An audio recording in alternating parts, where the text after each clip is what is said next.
People have been drawn downtown, and I think we're now beyond that critical mass. We're a modern city now, and we have a lot of urban living.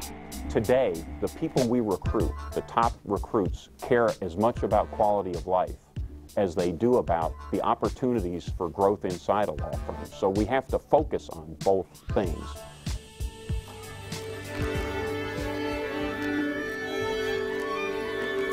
For some reason, my generation came to law firms just for the best work.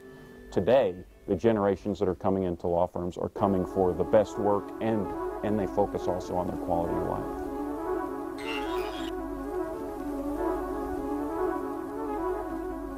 We've never had an opportunity like this before. Urban living is now the American dream. Thompson Knight has moved once in the last 55 years. So this was a serious move for us, and we studied it extensively, and we wouldn't have moved without the opportunity to move next to the Arts District. They want environmentally sensitive. They want culture. They want the ease and the convenience and the excitement. It's really an exciting moment. We have a large customer base in urban areas. We're trying to tailor the product assortment to what their needs are. And what their needs are is grab convenient items on the go. We've obviously evolved 80 years of evolution for 7-Eleven. They want to create a company that lives for tomorrow. The arts need to reflect the fabric of the community. And so the arts programs, both visual and performing arts, will portray what Dallas was and what Dallas will be in the next century.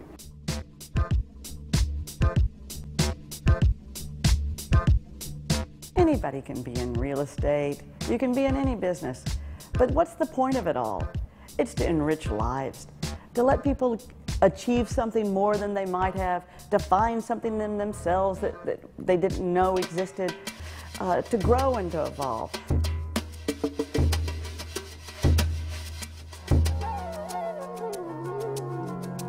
I want to deliver into your life something that you didn't know you needed, but once you saw it, it was yours.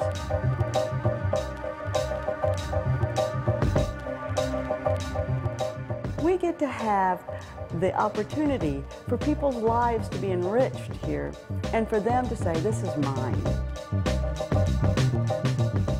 I think you can see an awful lot about cities in the way it treats arts, and indeed that's the case, then Dallas is going to be awfully good position in the future.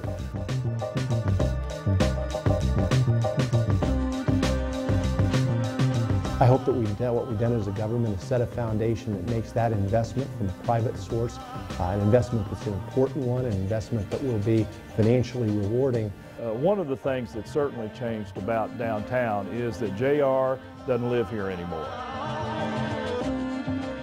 And to live a dream where you come home to peace and space and skies and open outdoors, to live a dream of energy and a dream of peace.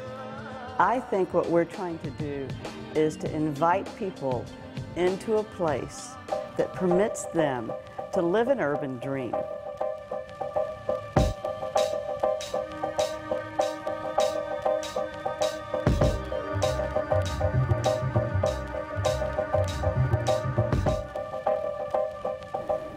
Those of us who have lived here all of our lives are intrigued with what's happening finally in this great city. Dallas is blooming culturally in a way it never has before.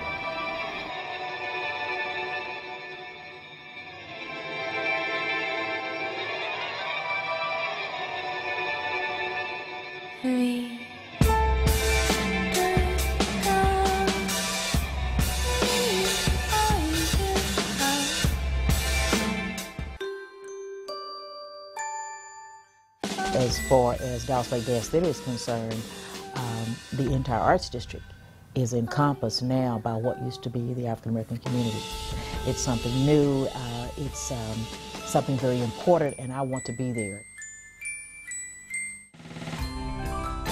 Think about all of the cultural aspects of a city. And again, we've got some terrific new buildings there. I want to see the performances, match the strength of the facilities. And that'll be the great challenge that we have.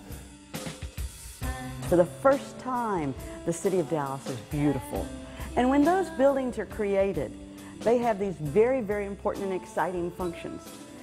And when they're on, they're on. But we're on all the time.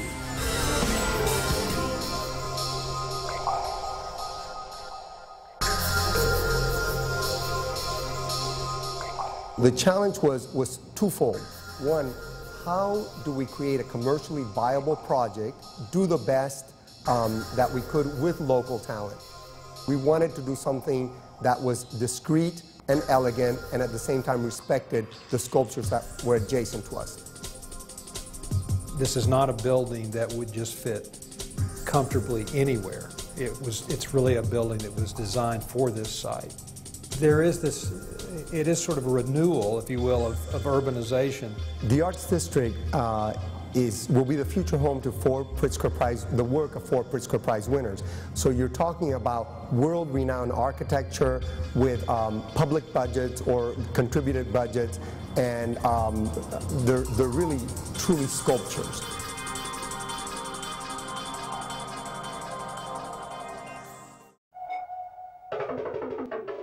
This is what I like to do more than anything. I've just always enjoyed sculpture. There's nothing more beautiful than a beautifully worked piece of stone.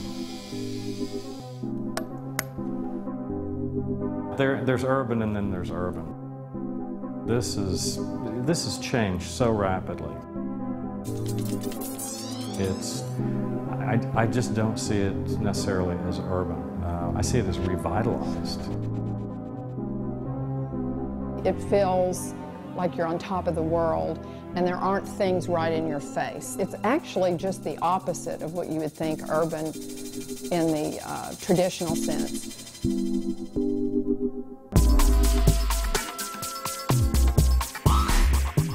I grew up out in the suburbs in the house with the yard, and just kind of that was what everybody expected to do.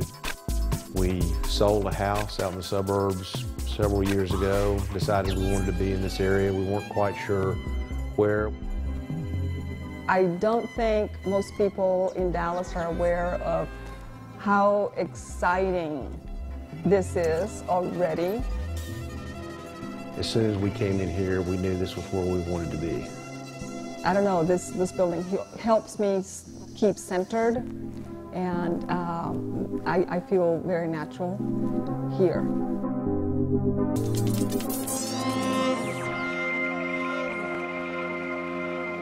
Let time pass you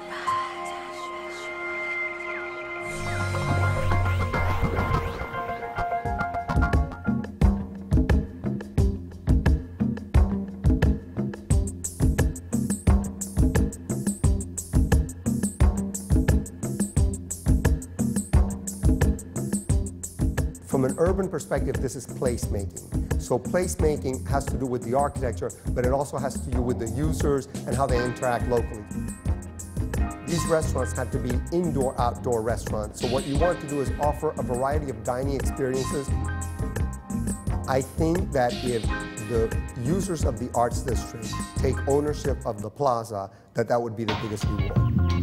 So if this community can be a place that enriches lives in business, in social experiences, for the city to see that there's an urban campus. Urban living is now the American dream. If people consider it their place, if they forget who built it, who cares if it's their place?